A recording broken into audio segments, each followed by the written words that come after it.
मौखिक प्रश्न मैंने करवा दिए, लिखित कल कराएंगे। इससे पहले अपन बुक वाला देखो आप। पहले सही गलत, गोवा की सभी नदियां पश्चिम से पूरब की ओर बहती है, गलत, रॉन्ग लगाओ। गोवा का प्रमुख भोजन मक्के की रोटी और सरसों का साग है, नहीं, गलत लगाओ उसपे। 19 दिसंबर 1961 को गोवा विदेशी सत्ता से मुक्त हुआ, यस। कार्निवल महोत्सव गोवा की पहचान है, हाँ। डांडिया, विदेशिया, सफला, गिद्ध आदि गोवा के प्रमुख लोकगीत है, नहीं। ये राइट रॉन्ग लगाओ ख्या वाले क्वेश्चन में।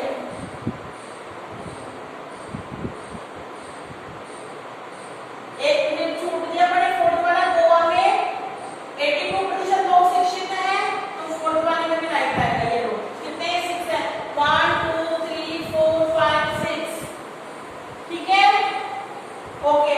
दिखता करेक्ट पढ़ो। गोवा में ईसाई धर्म का प्रचार किसने प्रारंभ किया? फ्रांसिस जेवियर ने। फ्रांसिस जेवियर ने। गोवा का क्षेत्रफल कितना है? 3702 वर्ग किलोमीटर। 3702 वर्ग किलोमीटर। गोवा का सबसे ऊंचा पर्वत कौन सा है? सासागोड़ा। कौन सा है?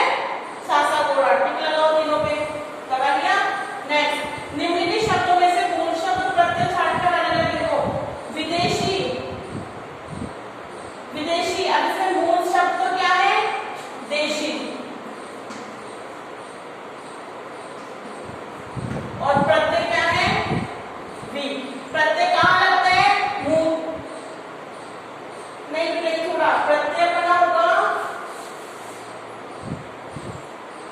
मूल शब्द हो जाएगा आपका विदेश और प्रत्यय हो जाएगा ई, ठीक है।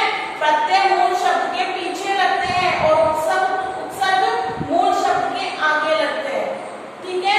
तो विदेशी, तो विदेश प्लस ई, क्लियर। औद्योगिक, उद्योग प्लस इक, भारतीय, भारत प्लस ई है, ठीक है। ऊंचाई, ऊंचा प्लस ई, ठीक है। सुहावना, सुहा प्लस आवना। आकर्षित, आक प्लस शीत, क्लियर। तो इसमें आपको मूल शब्द और प्रत्यय अलग अलग करने हैं। आगे बात समझ में। इसके बाद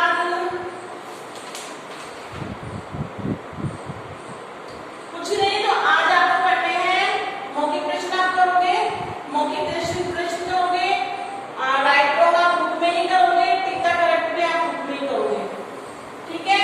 और ये मूल शब्द और प्रत्यय अलग अलग करने हैं, बुक में ही कर लेना है। लेकिन मौखिक प्रश्न केवल आपको कॉपी में करने हैं और ये आपको लर्न भी होने चाहिए बेटा, ठीक है। इसको आपको अच्छे से